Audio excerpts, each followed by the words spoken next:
नमस्कार, मैं हूं रमेश भट्ट। आप देख रहे देवभूमि डायलॉग। कुछ किए बिना जय जयकार नहीं होती कभी, कोशिश करने वालों की हार नहीं होती कभी।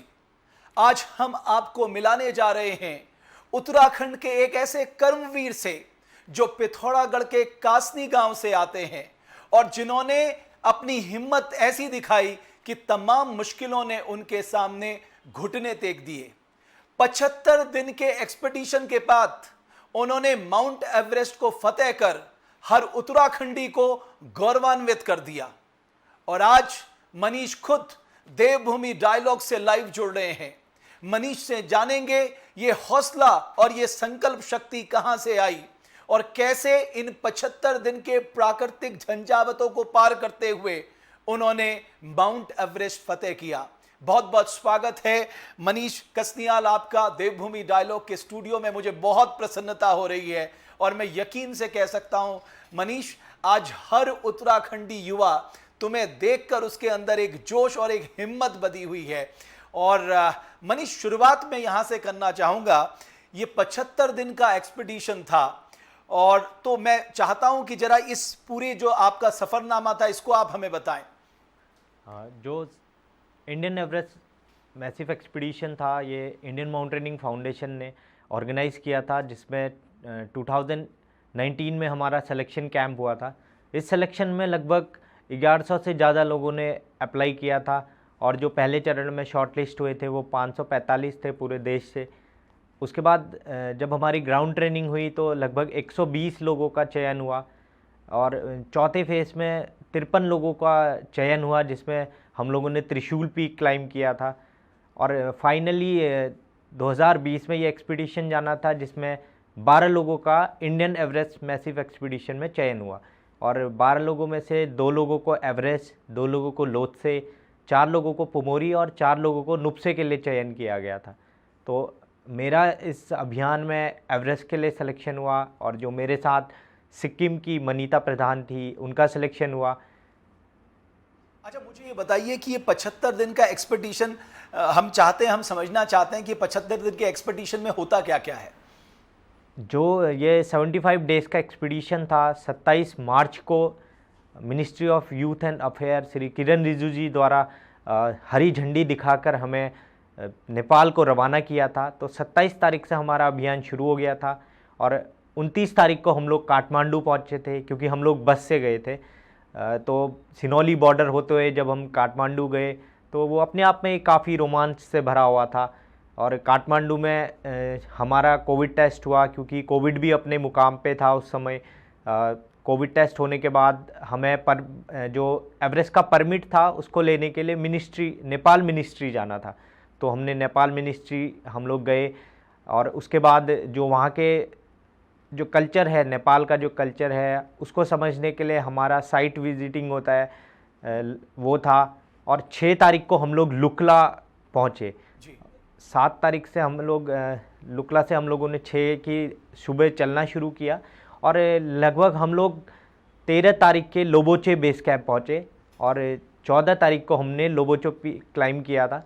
तो लगभग हम लोग लोबोचे पीक क्लाइंब करके हम लोग 15 तारीख को एवरेस्ट बेस कैंप पहुँचे। तो इस दौरान रास्ते में हमें इतना टाइम इसलिए लगा क्योंकि जो खुम्बू वैली का जो कल्चर है, जो शेरपा कल्चर है, उसको समझने के लिए हम वहाँ के गाँवों में घूमे। वहाँ की जो मोनेस्ट्री थी उनमें हम लोगों ने घूमा। तो काफ़ी जो वहाँ का एडवर्टाइज कैसे करते हैं, क्योंकि जो मैं देख रहा हूँ तस्वीरों में ये तो एक बहुत ही मुश्किल काम है। तो कैसे एक्मेटाइज करते हैं अपने आप को? हम लोगों को जो खुम्बू ग्लेशियर है, सबसे पहले उस पर जाना होता है कि हम लोग हाइट गेन करते हैं। तो हम लोगों को खुम्बू ग्लेशियर में वॉक करना होता है। देन उसके बाद हम लोग वापस बेस कैंप आते हैं और 20 अप्रैल को हम लोगों ने कैंप 1 हम लोग ऊपर हम लोग चले थे। फिर उसके बाद हम लोग वापस बेस कैंप आए। 27 तारीख को पहली बार हम कैंप 1 में रात को रुके और फिर 28 तारीख को हम लोग कैंप 2 गए और कैंप 2 में फिर एक रात रुकने के बाद हम लोग वापस बेस कैंप आए। तो इस तरीके से जो एक्लिमेटाइजेशन की प्रोसेस होती है वो पूरी होती है। और इसी दौरान मैं देख रहा था बैक टू बैक 2 साइक्लोन भी आए थे, अगर आपको याद हो। एक ने उड़ीसा में कहर बरपाया था, दूसरे ने पश्चिम बंगाल में कहर बरपाया था। इसका क्या असर होता है? जब इंडिया में जब साइक्लोन आया था तो इस वजह से जो हिमालय रीजन थे उसमें मौसम काफ़ी ख़राब हो गया था। तो एवरेस्ट बेस कैंप में भी इसका काफ़ी असर पड़ा। इस बार जनरली जो एवरेस्ट होता है वो 10 से 20 तारीख और लगभग 24 तारीख तक सबमिट हो जाता है और जो टीमें वापस आने लगती हैं। इस बार मौसम इतना ख़राब था कि वहाँ लगातार स्नोफॉल हो रहा था, जिस वजह से अपने आप में एक चैलेंज था और हवाएं इतनी तेज़ चल रही थी कि उसमें चलना मुश्किल था। लगभग जो हमारा वेदर फोरकास्ट था उसमें जो हवाओं की स्पीड थी वो लगभग 75 किलोमीटर प्रति घंटा से 80 किलोमीटर प्रति घंटा था, तो वो अपने आप में एक चैलेंज था। तो इस तरीके से वहाँ पे एक साइक्लोन का असर भी दिखने को मिला। अच्छा, थोड़ा ये बताइए, जब आप माउंट एवरेस्ट पहुंचे तो उस समय क्या कुछ दिमाग में चल रहा था, कितनी खुशी थी और क्या था उस समय दिमाग में, थोड़ा साझा करिए हमारे साथियों के साथ। 30 मई को हम लोगों ने कैंप 2 से सबमिट करने का सोचा, क्योंकि जो कैंप 3 था वो एवलांच आने की वजह से टूट चुका था। तो हमें 30 तारीख को सीधे कैंप 4 जाना था। तो लगभग शाम को हम लोग सुबह 6 बजे हम लोगों ने कैंप 2 से चलना शुरू किया और शाम को करीब 4 बजे के लगभग हमारे सारे मेंबर्स कैंप 4 में पहुंच गए थे, जिसको डेड जोन बोलते हैं। और उसके बाद उसी रात को हम लोगों को अटैम्प्ट के लिए निकलना था। तो अटैम्प्ट को जब हम लोग कर रहे थे तो रात को 9 बजे हम लोग कैंप 4 से चले और लगभग सुबह 5 बजे हमारी टीम के जो 2 मेंबर और थे स्पॉन्सर जिन्होंने ज्वाइन किया था, वो लोग सबमिट में पहुंचे। मैं पीछे चल रहा था तो अचानक से मेरे शेरपा की तबीयत साउथ कॉल में ख़राब हो गई, तो उस वजह से मुझे वापस कैंप 4 आना पड़ा। तो इस दिन काफ़ी रिस्क, मतलब ये था कि शायद अब मेरा सबमिट होगा या नहीं होगा। शेरपा का मतलब थोड़ा ये भी समझा दीजिए। जैसे जो हमारे गाइड होते हैं उसको शेरपा बोलते हैं, क्योंकि जो वहाँ पर नेपाल में जो लोग गाइड होते हैं, तेंजिंग नोर्गे जो थे वो शेरपा थे, तो उन्हीं के उससे पूरा वो चलता है, तो उस गाइड को शेरपा बोलते हैं। तो जब उनकी तबीयत ख़राब हो गई थी, हम लोग वापस कैंप 4 में लौटे।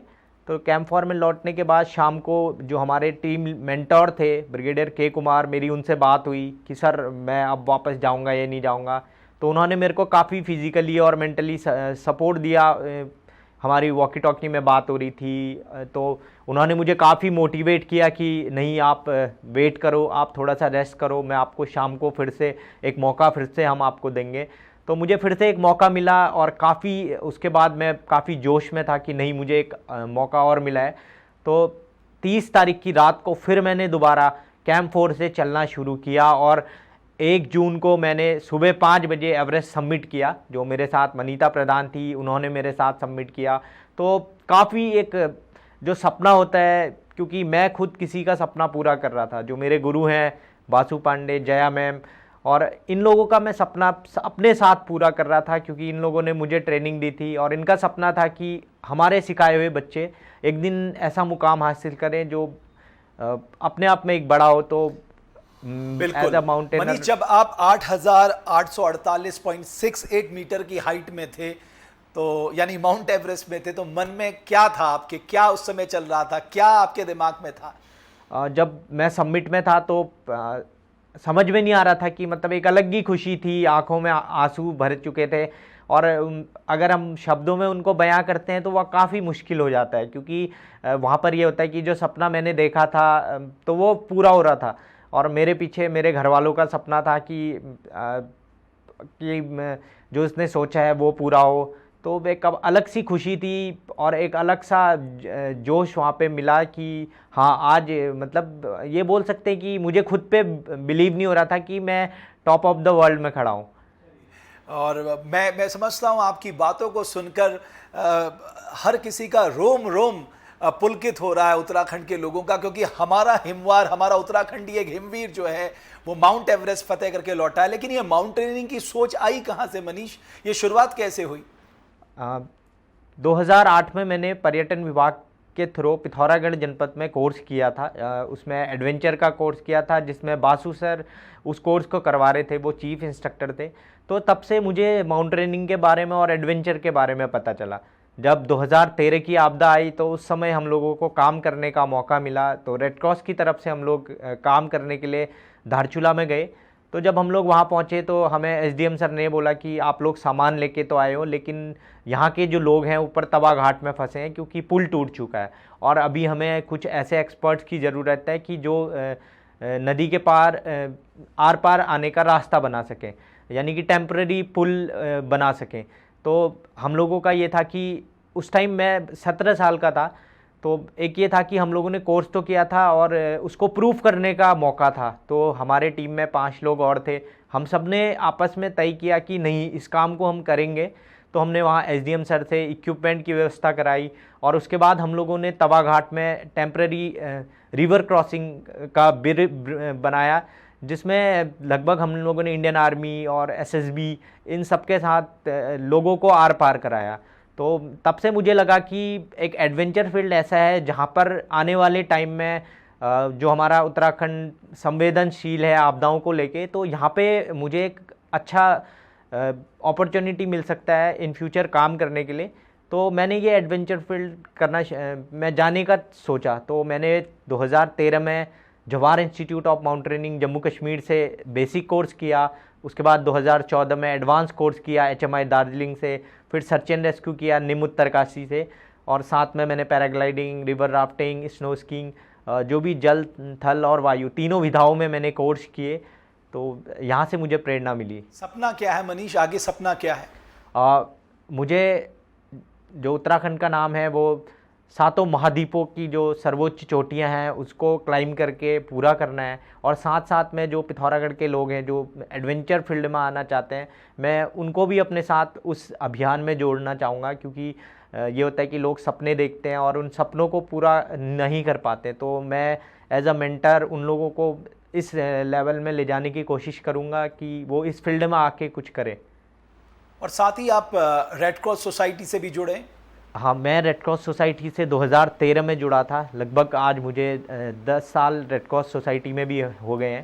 तो तब से मैं लगातार रेड क्रॉस में एज ए वॉलंटरी काम करता आया। तो 2015 में मुझे 2013 की आपदा के लिए गवर्नर द्वारा सम्मानित किया गया। फिर उसके बाद फिर 5 साल बाद मुझे 2020 में फिर से गवर्नर मैम के द्वारा सम्मानित किया गया। और इस वर्ष जब मैंने एवरेस्ट में रेड क्रॉस का फ्लैग होस्ट किया, और इसी सोच के साथ होस्ट किया क्योंकि ये वॉलंटरी ऑर्गेनाइजेशन है, इसको 4 बार नोबल मिला है, लेकिन लोगों तक रेड क्रॉस का नाम अच्छे से नहीं पहुंच पाया। तो मेरी यही सोच थी कि रेड क्रॉस को मैं हाईलाइट कर सकता हूं, तो मैंने माउंट एवरेस्ट पे फ्लैग होस्ट किया रेड क्रॉस का। तो उसके लिए मुझे international committee of red cross and red cross movement ने इंडियन रेड क्रॉस सोसाइटी का ब्रांड एम्बेसडर बनाया है, और उत्तराखंड रेड क्रॉस ने भी मुझे अपना ब्रांड एम्बेसडर बनाया है। बहुत बधाई इसके लिए मनीष। और मैंने देखा आप डिजास्टर मैनेजमेंट ट्रेनिंग भी देते हैं? हाँ, हम लोग जो आपदा विभाग है उसके साथ disaster management training, ice Pithoragarh है उनके साथ डिज़ास्टर मैनेजमेंट ट्रेनिंग हम लोग करवाते हैं। बाकी रेड क्रॉस में मैं एज अ फर्स्ट एड का नेशनल लेक्चरर हूँ। तो इस सब में हम लोग एक आपदाओं की जो ट्रेनिंग होती है वो गांव-गांव तक जाकर हम लोग करवाते हैं, और हमारी यही कोशिश रहती है कि एज अ फर्स्ट इमीडिएटर जब गांव वाले प्रशिक्षित होंगे, तो जब ऐसी कोई घटना घटती है तो सबसे पहले वही रिस्पॉन्स करेंगे, और उनको अगर अच्छे से जानकारी होगी तो ज़्यादा अच्छे से उस चीज़ को टैकल कर सकते हैं। अच्छा मनीष, एक आखिरी सवाल, क्योंकि हम उत्तराखंड को एक टूरिज्म हब के तौर पे देखते हैं, हम सब जानते हैं कि आने वाला समय उत्तराखंड के लिए खासकर टूरिज्म के लिहाज से बहुत ही इम्पॉर्टेंट है, रोजगार के लिहाज से भी, इकोनॉमी के भी लिहाज से। उसमें आप माउंटेनियरिंग और एडवेंचर्स सेक्टर को कैसे देखते हैं उत्तराखंड में? इसमें एडवेंचर का काफ़ी स्कोप है, क्योंकि जैसे पिथौरागढ़ था वहाँ पे पैराग्लाइडिंग की काफ़ी अच्छी साइट्स हैं, और इसी तरीके से बाकी जगह पे हमारे पास जो रिवर हैं, रिवर राफ्टिंग का काफ़ी साइट्स है। हमारे पास इतने ज़्यादा पहाड़ हैं कि हम लोग माउंटेनियरिंग का एक अच्छे से यहाँ पर पूरे टूरिस्ट को अट्रैक्ट कर सकते हैं। उसमें यही है कि अगर हम लोग अपने जो हमारे जो अननेम्ड पीक्स हैं इनको हम लोग ओपन करें, तो इससे ये है कि जो आने वाले पर्यटक हैं जो दूसरी देश विदेश से जो आते हैं उन लोगों को एक अट्रैक्शन पॉइंट मिलेगा कि हाँ, इंडिया में, उत्तराखंड में अननेम्ड पीक्स हैं जिसको आज तक किसी ने नहीं चढ़ा है, तो हम लोग जाते हैं। तो इस तरीके से यहाँ पर क्या है कि पर्यटक बढ़ेंगे, और अगर हम लोग कनेक्टिविटी अच्छी करें, जैसे एयर कनेक्टिविटी अगर हम करें, तो उससे भी काफ़ी आसानी हो सकती है। चलिए मनीष, भविष्य के लिए आपको बहुत बहुत शुभकामनाएं। हर उत्तराखंडी आज अपने आप को गौरवान्वित महसूस कर रहा है आपकी ये विजय गाथा सुनकर, और मैं ईश्वर से प्रार्थना करता हूं, उत्तराखंड के 33 कोटि देवताओं से प्रार्थना करता हूं, जो आपका मनोरथ है 7 पीकों तक पहुंचने का, वो मनोरथ भी आपका पूर्ण हो, और साथ ही साथ एडवेंचर की दुनिया में उत्तराखंड का नाम रोशन करने में आप एक महत्वपूर्ण भूमिका निभाएं। इसी शुभकामनाओं के साथ देवभूमि डायलॉग के स्टूडियो में आने के लिए बहुत बहुत धन्यवाद, और भविष्य के लिए बहुत बहुत शुभकामनाएं मनीष। बहुत बहुत शुक्रिया आप सभी का।